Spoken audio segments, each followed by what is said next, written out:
My dear brothers, Saul, Nico, Voltaire, and Evandolph, when we were deliberating about your ordination to the priesthood, so many questions were thrown at the table. How were they as students? How are their grades? Are they good with human relations? Are they good in public speaking? Are they on time for the prayers? Can they relate with the other seminarians well? How are they when they play basketball? How are they with the BECs? How are they? What are the best qualities that will qualify them for the priesthood? And then it dawned on me, all our questions were about your strengths. I think we need to ask the question, what are your weaknesses? And are you weak enough to become priests? You need to be weak in order to be priests. Because sometimes our own strengths become obstacles for the grace of God to be shown in our lives. Are you weak enough so that the power of Christ can truly shine through you? Because if you are too intelligent, if you're very good with public relations, buti na lang you're not so good looking, then you are not an obstacle for us to be reminded of the beauty of God. But we are not looking for supermen. We are not looking for super seminarians. We looked for weak seminarians in whom the power, the strength of God can truly shine. You were called when you were weak. You were called when you were ugliest. You were called when you were at your worst. You were called when you were at your lowest. And this morning, do not dare to boast, because you were called because of your weaknesses. That those weaknesses made you even more lovable before the Lord. Where sin abounds, where weakness abounds, grace abounds all the more. Are you weak enough to be priests? Are you weak enough to rely solely on the grace of God? Are you weak enough to depend only on the mercy of God? We need you to acknowledge your weakness. Because all your strengths, all your high grades, all the good things people say about you, all of that are gifts from the Lord. Your weakness is totally yours, and your weakness is your gift to the Lord. And then we went further by asking, are they holy? Are they pious? Are they men of integrity? How is their character? How are they when no one is watching? Are they men of character? Are they men of integrity? In other words, is there no discrepancy between their public life and their private life? Is there no discrepancy between how they are alone and how they are in community? That is integrity. That is wholeness. But then, I gave up asking if you are holy and you are whole. I gave up asking if you are men of integrity and men of character. Because, brothers, we are not looking for angels. We are looking for men who can be priests. And therefore, my second question to ask is he broken enough to be a priest? Does he carry in his life enough brokenness so that God can make him whole? Because if there is not enough brokenness, there is not enough participation in the passion, in the dying of the Lord. We need you to be broken. And seminary formation is an exercise, is a formation in breaking and breaking and breaking until you are crushed. And when you are crushed, God will put you back, this time into a beautiful mosaic, so that you can become life givers for others. Today, you're going to break bread for the first time.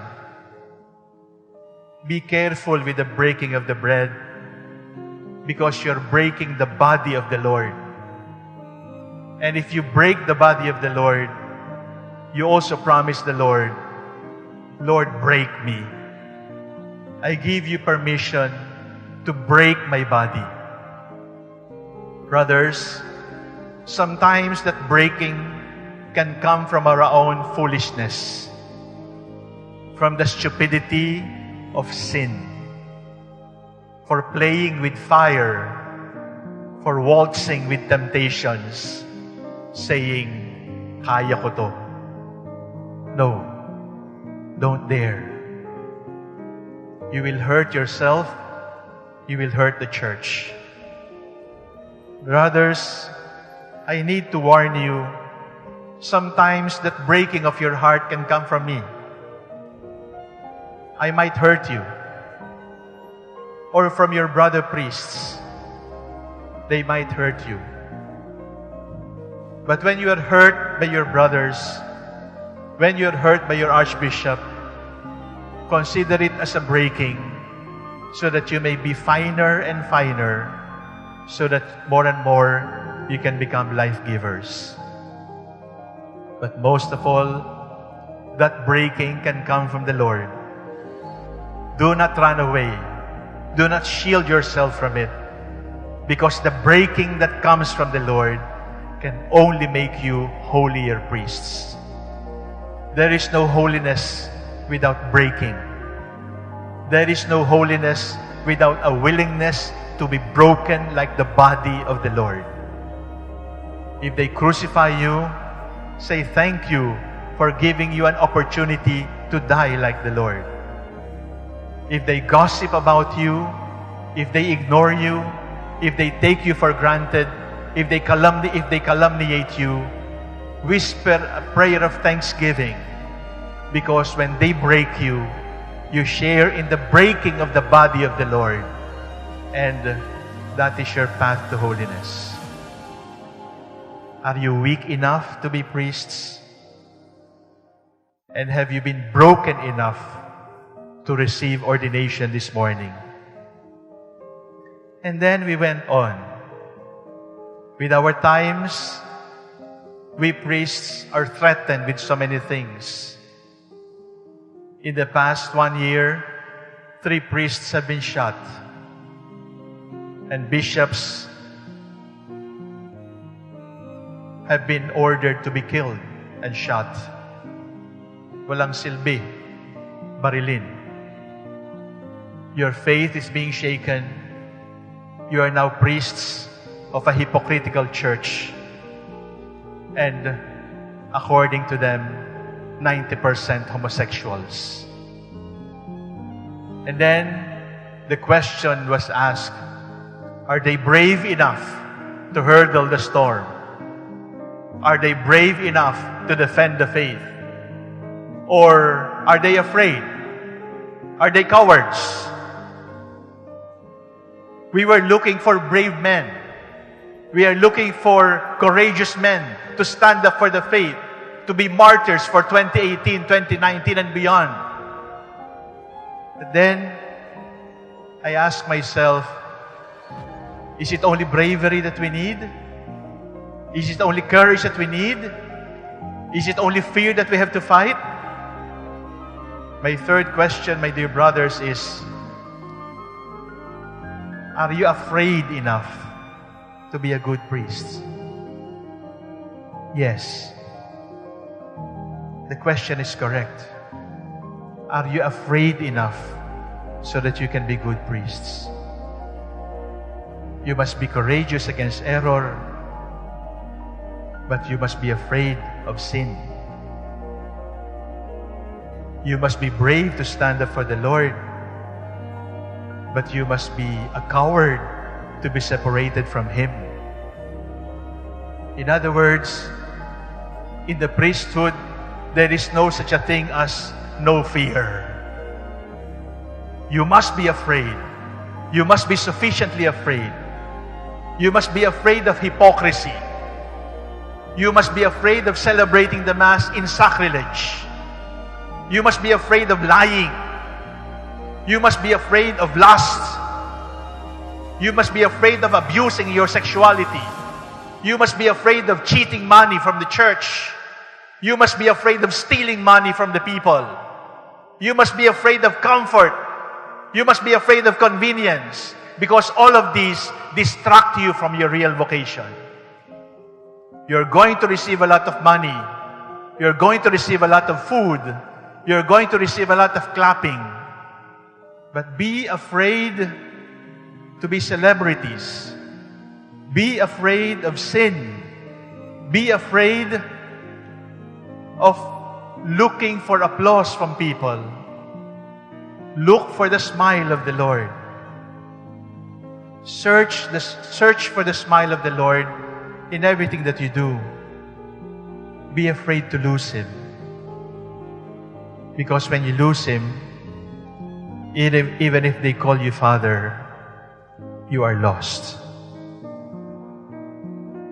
They can still call you Father Evandolph, Father Voltaire, Father Nico, Father Sol. But if you have lost the Lord in your life, you are lost. Every day at Holy Communion, the silent prayer before the Mass, before receiving communion, we say to the Lord, Lord, never allow me to be separated from you.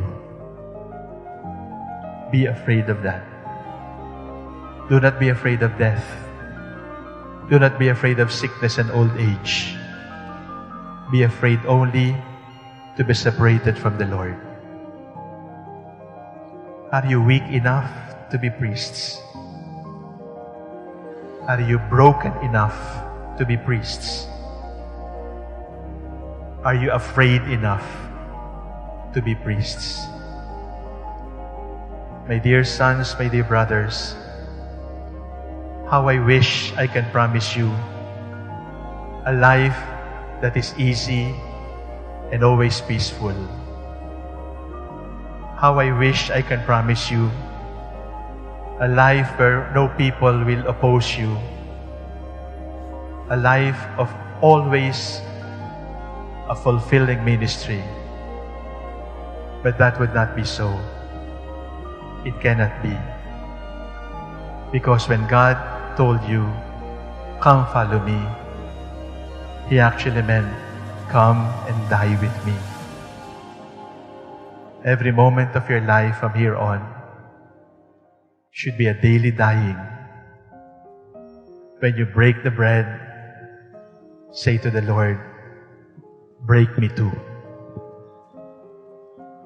When you are confronted with your weakness, say to the Lord, Lord, I am weak. Strengthen me. When you are afraid to go on, say to the Lord, Lord, kaya natin ito. Do not ever allow me to be separated from you. Brothers, in a few minutes, you will be priests. And you will be priests for eternity. God knows your weakness. God knows that you have been broken. God knows your fears. God knows you more than you know yourself. And the beauty of it all is, even if God knows you inside and out, He still calls you, come, my beloved. follow me. May the same voice that you hear now be the same voice that will give meaning and purpose when life is difficult, when life is dark. Move on, rise up. The Lord calls you. Be faithful to Him against all odds.